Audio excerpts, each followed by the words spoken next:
Hello friends. आज हम 11th class की बुक हॉर्नबिल की poem childhood written by Markus Natan के क्वेश्चन आंसर्स करेंगे। अगर आपको इस पोयम के एमसीक्यूज और हिंदी एक्सप्लेनेशन देखनी है तो उसका लिंक डिस्क्रिप्शन बॉक्स में दे दिया जाएगा, वहाँ से आप देख सकते हैं। आइए करते हैं इस पोयम के question answers. What according to the poem is involved in the process of growing up। जैसे जैसे हम ग्रो करते हैं तो उसके प्रोसेस में क्या चीज़ इन्वॉल्व होती है, ये एक्सप्लेन करना है। According to the poem, the process of growing up involves rationalism, maturity and individuality. Poem के अनुसार जब कोई व्यक्ति ग्रो करता है तो उस प्रोसेस में रैशनलिज्म यानी कि तर्क करने की क्षमता, मैच्योरिटी और इंडिविजुअलिटी, ये सभी इन्वॉल्व होते हैं। As a child grows up, जैसे ही एक बच्चा ग्रो करता है, he becomes a rational and logical thinker. वह रैशनल और लॉजिकल थिंकर बन जाता है। He understands the hypocrisy of adults and becomes aware that hell and heaven are only in imagination of people। उसको ये भी पता चल जाता है कि हिपोक्रेसी क्या होती है, और वह इस बारे में भी अवेयर हो जाता है कि हेल और हेवन तो केवल लोगों की कल्पना में है।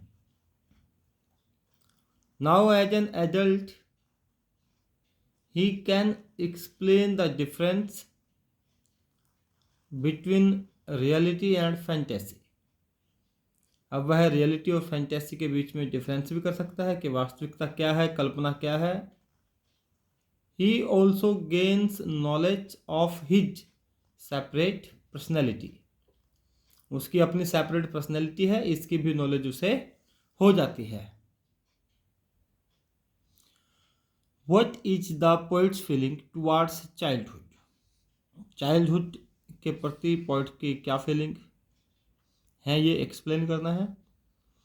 The poet regards childhood as an important stage in the process of growing up. Growing up के प्रोसेस में चाइल्डहुड को बहुत इम्पोर्टेंट स्टेज मानता है poet. The mind of a child is like a blank slate. जो एक बच्चे का दिमाग होता है, माइंड होता है, वह एक ब्लैंक स्लेट की तरह होता है। The child accepts whatever the elders से। चाइल्ड वही एक्सेप्ट करता है जो भी बड़े लोग कहते हैं। He knows no hypocrisy and believes in hell and heaven. वह किसी प्रकार की हिपोक्रेसी को नहीं जानता और हेल और हेवन में भी विश्वास करता है, बिलीव करता है। इन this poem the poet is in confusion. और इस पोएम में तो पोएट एक कन्फ्यूजन में है। और कैसी कन्फ्यूजन है? That when and where did his childhood को, कि उसका बचपन कब और कहाँ चला गया। What does the poet explain in the stanzas of the poem childhood. Childhood poem के जो स्टैंजा है उनमें क्या चीज़ एक्सप्लेन करता है। In the poem the poet explains individuality, hypocrisy और रैशनलिज्म। पोएट इस पोएम के स्टैंजास में इंडिविजुअलिटी को, जो थर्ड पैरे में थर्ड स्टैंजा में आती है, हिपोक्रेसी जो सेकंड स्टैंजा में आती है, और रैशनलिज्म जो फर्स्ट स्टैंजा में आती है, इनको एक्सप्लेन करता है। What happened when the poet completed 11 years of age. जब पोएट अपने जीवन के 11 वर्ष पूरे कर लेता है तब क्या होता है। When the poet raises the question that he doesn't know when he has lost his childhood, जब पोइट यह क्वेश्चन रेज करता है कि उसे नहीं पता है कि उसका बचपन कब खो गया है, देन ही आंसर्स हिमसेल्फ, तब खुद ही आंसर देता है, if he had lost it when he completed 11 years of age, खुद ही जवाब देता है, क्या यह वह समय था जब वह 11 वर्ष अपने जीवन के कंप्लीट कर चुका था।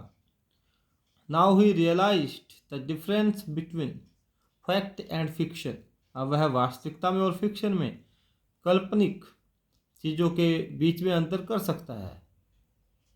ही also knew that hell and heaven are not real places, कि जो हेल और हेवन है वो रियल प्लेसेस नहीं है।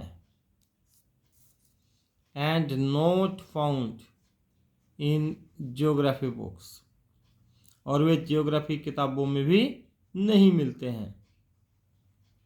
नेक्स्ट क्वेश्चन देखिए, what question does the poet ask again and again in this poem, इस पोएम में पोएट बार बार क्या क्वेश्चन रेज करता है।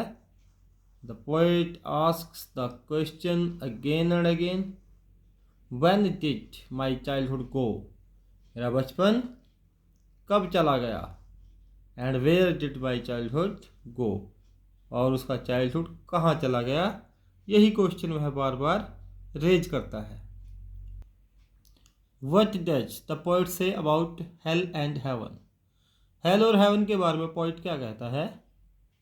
The poet says that hell and heaven are not real places, कि हेल और हेवन रियल प्लेसेस नहीं है। These are only in imagination of people, ये तो केवल लोगों की इमेजिनेशन में है। One can not find these places in books of geography, कोई भी इन्हें जियोग्राफी की किताबों में भी नहीं देख सकता, इन्हें लोकेट नहीं कर सकता। In short, hell and heaven are not found anywhere on the earth, अगर हम शॉर्ट में बात करें तो यह कह सकते हैं कि हेल और हेवन कहीं भी इस धरती पे नहीं मिलते। While the poet in his childhood felt, और जबकि पोएट तो अपने चाइल्डहुड में ये महसूस करता था that hell and haven were real places, कि जो हेल और हेवन है वे वास्तविक जगह होती है। नेक्स्ट क्वेश्चन देखिए, what do the poet think about adults, adults के बारे में पोएट क्या सोचता है कि अडल्ट कैसे होते हैं। The poet thinks that the adults used to talk of love and preach of love, adult क्या करते हैं, प्यार की बातें करते हैं, प्यार के उपदेश देते हैं, but in reality they do not act lovingly, reality में वे लविंगली बातें नहीं करते हैं। They only pretend to be good and lovable, वे केवल बहाना करते हैं अच्छा होने का, लवेबल होने का। But there is much difference in their saying and actions, लेकिन उनकी सेइंग्स में जो वो कहते हैं और उनके एक्शंस में बहुत ज़्यादा डिफरेंस होता है, यानी कि उनकी कथनी और करनी में अंतर होता है। Why does the poet say that his childhood has gone to some forgotten place, पोएट ऐसा क्यों कहता है कि उसका बचपन तो किसी फॉरगॉटन प्लेस पे चला गया है। The poet doesn't know where his childhood has gone, पोएट को नहीं पता कि उसका बचपन कहाँ चला गया है। He concludes that his childhood had gone to some forgotten place, फिर भी वह कंक्लूड करता है कि ऐसा लगता है मानो उसका बचपन तो किसी फॉरगॉटन प्लेस पे चला गया हो। एंड विल नेवर बैक, और वो कभी वापस से नहीं आएगा। It could be seen in an infants face, एक नवजात शिशु के फेस चेहरे में ये देखा जा सकता है। ही सेज सो, वह ऐसा इसलिए कहता है because innocence of childhood stage till the time one is an infant, कि जो मासूमियत है वो किसी के बचपन की तब तक रहती है जब तक कि कोई इन्फेंट है, छोटा बच्चा है। अगर अभी तक आपने चैनल को सब्सक्राइब नहीं किया है, चैनल को सब्सक्राइब कर दें। वीडियो को लाइक करना, शेयर करना मत भूलिएगा। कमेंट बॉक्स में कमेंट ज़रूर लिखें, जिससे कि मुझे मोटिवेशन मिलता रहे। What does the poet say about his mind? Poet अपने माइंड के बारे में क्या कहता है? The poet says that his childhood has been lost, कि उसका बचपन कहीं खो गया है। He asks himself when he has lost it, खुद से पूछता भी है कि उसने इसे कब खोया। He wonders about the day, उस दिन के बारे में वह हैरान होता है कि जब उसने ये रियलाइज़ किया था। He realised that his mind was his own, कि उसका माइंड उसका अपना है। And he could use it the way he wants, और वह इसे उसी तरीके से यूज कर सकता है जैसे कि वह चाहता है।